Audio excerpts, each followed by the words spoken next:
let's continue putting this theorem to work here, calculating out arc length.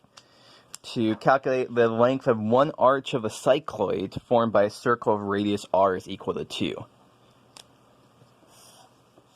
And so, cycloid, we talked about this in the last set of videos, looks something like this.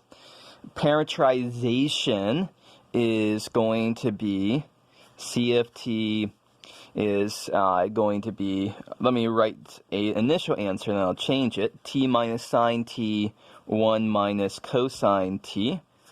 This was our answer in the previous video, but that was a radius r is equal to 1.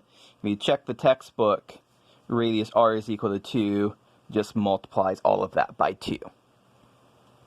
Okay, so we need derivatives here. We need derivatives for this. So x prime of t, the derivative here is going to be 2 minus cosine t. Sorry, 2 minus 2 cosine t. Y prime of t is going to be just sine of t. Sorry, 2 sine of t. And so our derivative, the square root of the sum of the squares of the derivatives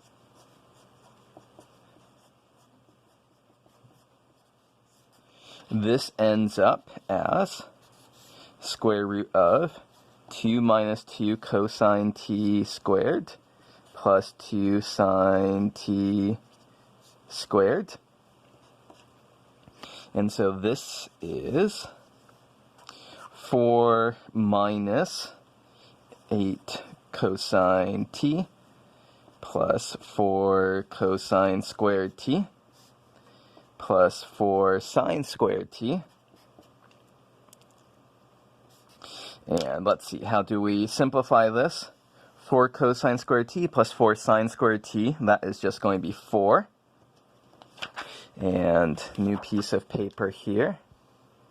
This ends up as the square root of 4 plus 4 is 8 minus 8 cosine t.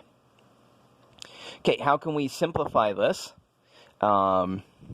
This is one of the half-angled, double-angled identity things here. So sine squared of t over 2 is 1 over cosine t over 2. So note this is 8 times 1 minus cosine t. And so this just ends up as square root of 4 sine squared t over 2. When we take the square root, we get 2 sine, 4 squared.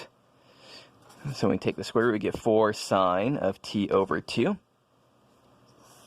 And so to finish this off, we integrate between 0 and 2 pi for sine t over 2 dt, which ends up as 16.